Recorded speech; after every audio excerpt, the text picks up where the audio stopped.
Tabletop role-playing game crowdfunding projects coming to an end this Solstice Eve. Bah, humbug. Ho, ho, ho, ho, ho. It is I, Santa OGGM, coming to you from Site B on the countdown to Christmas. I'm doing my Wolfman Jack voice again for some reason. Ow, ow, ow. And this is our second to last of the year of looking at the crowdfunding projects that are coming to an end as we spiral into what are we most excited about in 2025 game-wise, which will be a separate video. All right, so let's take a look and then usually judge them harshly. From Hit Die Productions, we have Corpus Arcana, Blood Magic brought to 5e, Dungeons & Dragons 5th edition, source book, $25 for the digital book, adventures, and tokens. It's blood magic and everything you can do with blood magic, including the Flesh Weaver, the Hot-Blooded, really, and the Puppeteer. All right. Plus lots of villains and bloody advice for world building and things you could do with blood magic. I'm sure blood magic in D&D has been tried before. I can't remember it, but I'm sure it was in one book. So all sorts of fun things you can do with your blood or your enemy's blood or your party member's blood. I think in the pecking order, it's bad guy's blood, then party member's blood, then fine, I'll use my own blood. And here we've got a lovely little elf lady dancing around with blood that she's using to puppeteer. Here we've got some type of dude who's making I guess a weapon out of blood. And then here we've got some little demon tiefling who's making wings out of blood. So yeah, sure, why not? From Caleb Englek Dungeon Havoc, Caleb, C-A-L-E-B, Caleb, pretty sure this Caleb, E-N-G-E-L-K-E, Angelic, Caleb Angelic. Wow, that rhymes. Works. Hey, and this is for a system called Korg, and it's called Korg, Scars of Silveros. It's an RPG zine, $30 free shipping for the PDF and print plus extras. The game, Korg, is a game that keeps evolving, increasing in scope and content, starting as a pair of cards to carry in your wallet and solo game when you're bored. There's been expansions and now a zine with more solo options. The adventure zine lets you gear up and quest in the fantasy world. There are settlements to visit, regions to travel, dungeons to delve. Going alone is faster and more profitable, if more dangerous. The 26-page zine has 3 settlements, 6 dungeons, 12 quests, 80 monsters. But I still just need the 2 cards, right? To play. So I got the 2 cards, and then I've got an 80-page zine to add to the 2-card game, is what I'm getting this. Solo play is 2025 going to be the year of solo gaming? It's coming. You're hearing it more and more in conversations and stuff like that. So is it getting that much harder to find people to game with, or is it just that more? Are we just becoming more sedentary and more inhospitable? Do we just find the idea of playing tabletop role-playing games by ourselves is more fun than playing role-playing games with others, which would just be spiraling into a whole other type of conversation that you probably could hear over at Project Melody. So no, we're going to stop there. All right, from Dungeoneers Guild Games, we've got the Dungeons of Two Games, a Dungeon of Two Kings, a dungeon delve adventure created for advanced first edition of the classic fantasy role-playing game. So Dungeons & Dragons. It's $18 plus shipping and handling for the PDF and print version of The King. It's a 44-page OSR adventure for characters levels 3 to 6. It's an old-school quest with a hom and hook. Rumors of wealth awaiting those brave at the dungeon named the Dungeons of Malthang. For this adventure, occupied by demi-humans, you're expected to delve into 5 dungeons if you want the coin. Or 1 dungeon with 5 levels, I'm not sure. You'll have upward to 100 encounters across 6 maps, including new enemies and traps. This adventure was built for AD&D, but can be converted to any D20 type of game. If you're a fan of old school role-playing adventures and you're looking for just a good dungeon delve of either 1, 5, or 6 dungeons, here you go. Yeah, okay. $18 for a dungeon? Sure. I can't see anything wrong with that. From 23rd Century Productions, LLC, we have Charlie Foxtrot for Savage Worlds. This is for Savage Worlds. It's $40. Shipping and handling, print PDF and print versions of the book. It's a collection of sci-fi one-shot adventures set in the Battle Lords of the 23rd Century setting. Wow. There's a name we haven't heard in forever and a day. It allows you to try the Battle Lord setting where space travel and you have war with space spiders and space Atlanteans and stuff. So if you're familiar with the Battle Lords of the 23rd Century world, this is somebody trying to slowly bring it back, but doing it in a, here, try this out. Oh, you like it? Okay, would you like to see more kind of method, which is frickin' how it should be.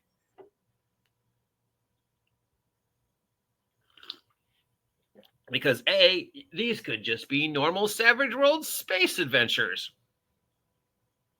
If you want to, if you're doing Savage World Space and you want a more Savage World Space, but we've peppered enough of the homebrew of the specific IP that by the end of this, if you're really excited about this, we know that you want to see more of this. And if at the end of this you're not excited about this, well, then we haven't wasted a ton of time and energy in building a whole new product line that doesn't have an audience. Clever. Very clever. I approve of this. The Lost Chronicles of Oz from J. Everett Nicole. This is based upon the Crane and Brighter Worlds role-playing game.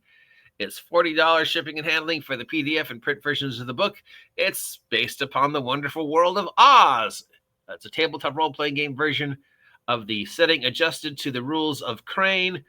Gameplay will focus on discovery, fun, and learning about the world together of Oz. Oz is public domain, and this game takes advantage of the idea of freely shared content by promising to offer an SRD via Creative Commons. If you're a fan of The Wizard of Oz and want to make your own Oz stuff or explore in this person's Oz stuff, here you go. There's also another Oz game coming out on the list of most anticipated games for 2025. I don't think they're the same one, but we'll double check.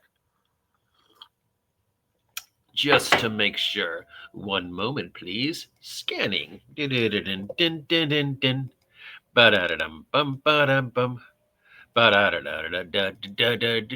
go.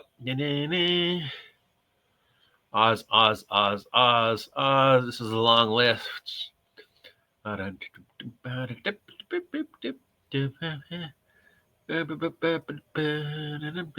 see it. I know there. I thought I saw it. Didn't I mention it on the list? I remember mentioning something about Oz yesterday, but now I'm looking at the list and I don't see it.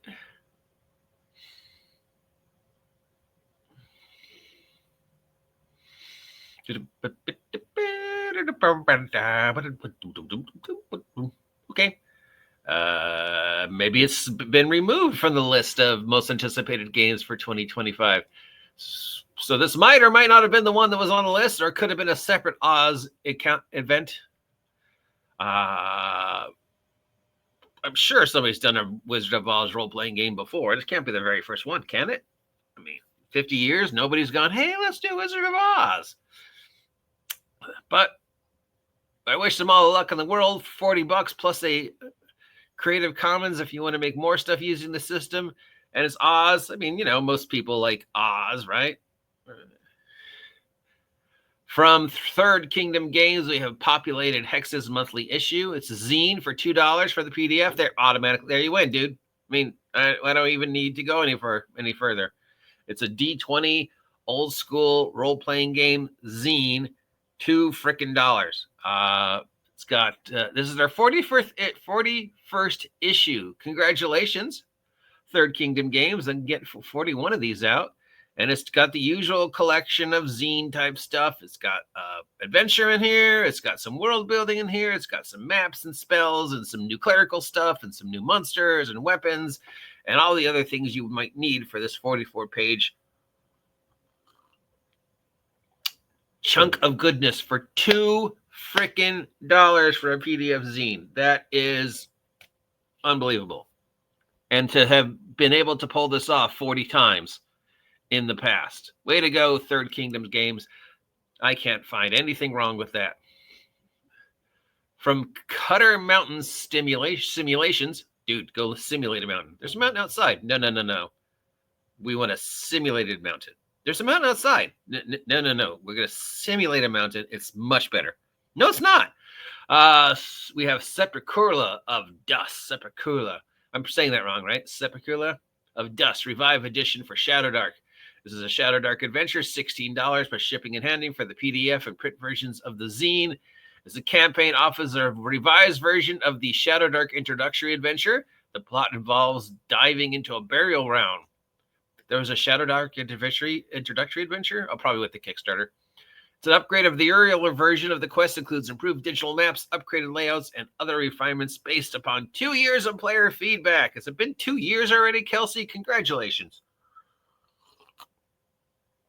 And Shadowdark goodness for $16. And it uses the word sepulchre. Sepulchre? I'm saying it wrong. I'm totally saying it wrong. Which just sucks because it's such a cool word. Sepulchre. It's one of those words that, it just sounds cool. Like scaffolding. Like scaffolding is one of my favorite words. I don't even need to know what a scaffolding is. I do know what a scaffolding is. But even if I didn't, it's just a cool sounding word. It just rolls off the tongue. Scaffolding.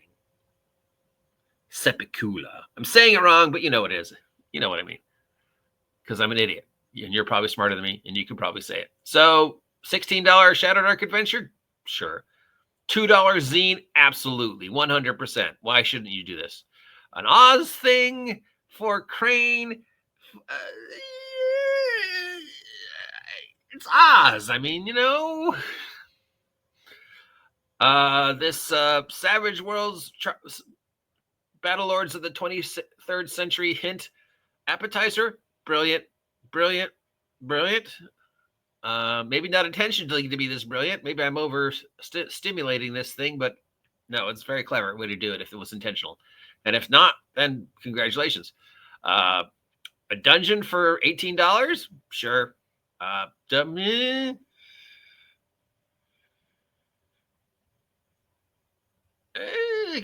mean, okay, if you've already invested in Korg, the 2-card thing, but then you're spending $30 for an 80-page book. I mean, if you're already in for the Korg role-playing game, you're probably going to get it. So, and then we have Blood Magic for D&D 5e or 6e or 5.5 or whatever you want to call it. I don't know.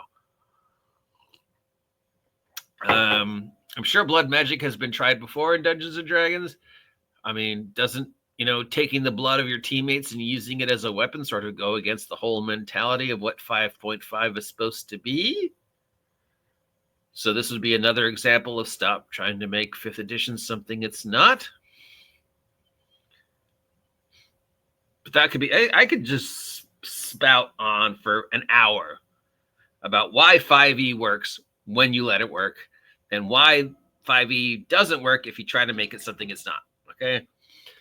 I was very lucky to actually run and play a 5e game once where everybody was on board or playing it the way it was meant to be played.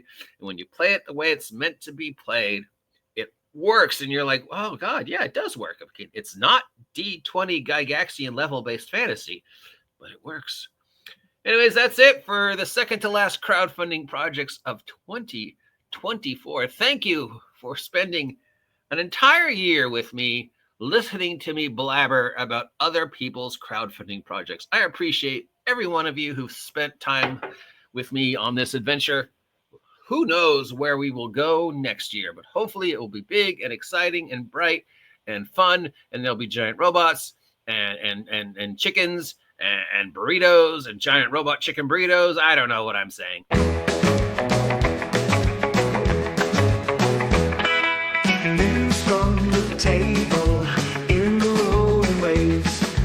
dice in our hand. We're the dungeon's brave.